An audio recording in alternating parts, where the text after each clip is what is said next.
Rabindranath and his lechery. He has sexual perversion. He has attacked a lot of girls. He has had the worst relationship, bad relationship. So you are very happy when I'm talking like this. But I'm dead against it. Why? I'll explain. Rabindranath was not lecherous. Rabindranath was the greatest philosopher. To become a great literator, all you need to have is the philosophical insight, philosophical knowledge. You have to become a philosopher. Such a philosopher cannot rape, cannot force, cannot cheat so many women. In a village, people always exaggerate. When you're very close to women, that's something different. It doesn't necessarily guarantee that he has sexual proximity, promiscuity. I am dead against the conception. Some people, some great people also wrote a lot of evidence they showed that tells that Rabindranath was a lecherous person. I'm dead against. Have you seen him? Have you caught him in bed? No. It was an idea. It was a conjecture. It was interference. Very difficult to guarantee. How can you become a great philosopher when you have sexual promiscuity? Not possible. A philosopher is not a heinous person. He's not a very deadly person. He's not a very much ferocious. No, not possible. You cannot become a poet. You cannot become a great philosopher when you have lecherous characteristics. Not possible. Yes, Rabindranath had beauty. He was handsome. His wife died when he was 29 years old. I understand. I mean, when after 19 years of conjugal life, his wife died. Maybe at the age of 37 or 38.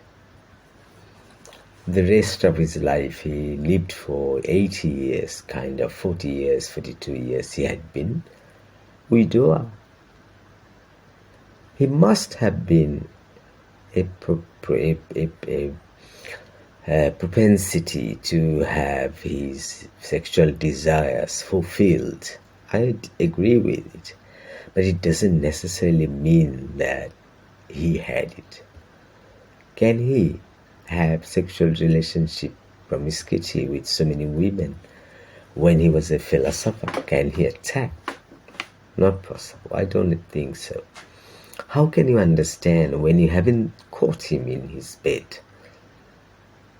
The bed is moving, like a cradle. And a woman got out of the room weeping. No, shedding tears, no. He could not do it. If he did, he could not become such a great philosopher, such a great literator. Can you finish all his works? Can you go through all his works? Can you finish listening to his music? So many songs, dramas. He did not write an epic, and I agree with it. It's very good that he did not waste that much time, did not invest that much time writing an epic. If he wrote an epic, he could have wasted a lot of time. And he was brilliant. He was a great philosopher. He did not do it. He wrote a lot of short stories. He wrote a lot of poems. He wrote a lot of songs, lyrics. He wrote dramas. He wrote everything except an epic. You cannot finish his works all your life. And such a great diction he followed, such a great oratory, such a giant person. He can only be compared with Aristotle. Aristotle wrote 400 books, or even 1,000. We consider 400 books he wrote. One book on astronomy, another on medicine, and another one that I studied in my honors program and I teach at university. That is poetics. Such a great personality. Rabindranath can be compared with him.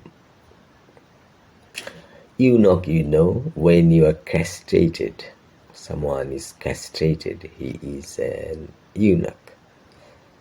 Eunuch, right? So when a king's wife needs a person to stay with her for her run errands, to have her run errands, she needed a running errand. Page, it is called. He is castrated so that he can't violate the queen. If you look at a bull, look at a goat, they are castrated. So a bull is much more intelligent. When you are intelligent, you cannot be violent. For the whole day, if a bull is under sun and shower, raining all day long, it will not bark, it will not howl, it will not make any noise, any sound, because he is not interested in disturbing others. Such a great quality you can develop if you have philosophical eyesight, if you have developed philosophical knowledge, if you become a philosopher. Such a giant philosopher Rabindranath had been. He got married so early because his father did it. He was forced to do it. He did not want it. And after 19 years of his conjugal life, the wife died. He lived more than 40 years without a wife. He was a widower. The hardest life he led. And his two sons-in-law,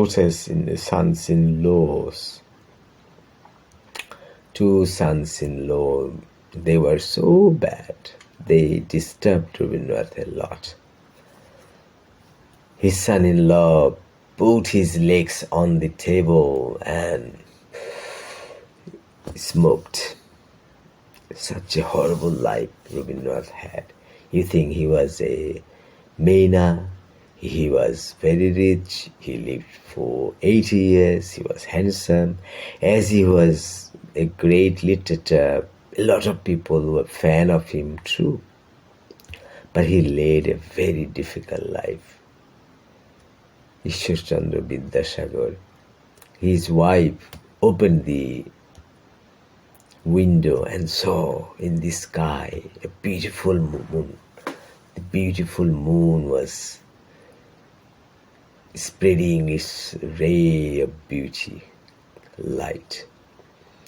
So the wife was very much anxious. Oh, such a stupid husband, Ishwar Chandra Vidyasagar. He was not interested. Actually, he was interested, but he was very busy with his works. He was busy with meditation. He was busy with working, with writing. Even when he was very much obsessed with writing, his wife told him to see the moonlight, and he came to the window and saw through window the moonlit night, the moon in the sky. Very hard life. A Buet professor, he may not be a philosopher. Einstein was a philosopher. Newton was a philosopher. All these great people were philosophers. Such a philosopher cannot violate women by force. There were allegations. Nobody thought deeply why his sister-in-law committed suicide. She did because of some other problems. The problem was going on between her and the family. There were some other reasons. It's not because she had that kind of illicit affair with Rabindra. No. There could be something with some. I don't think so. It's your choice. I may be disagreed. I may be wrong. Whatever, but my philosophy tells that such a great person cannot violate so many women. I deeply against this. That's it for now. Thanks for watching.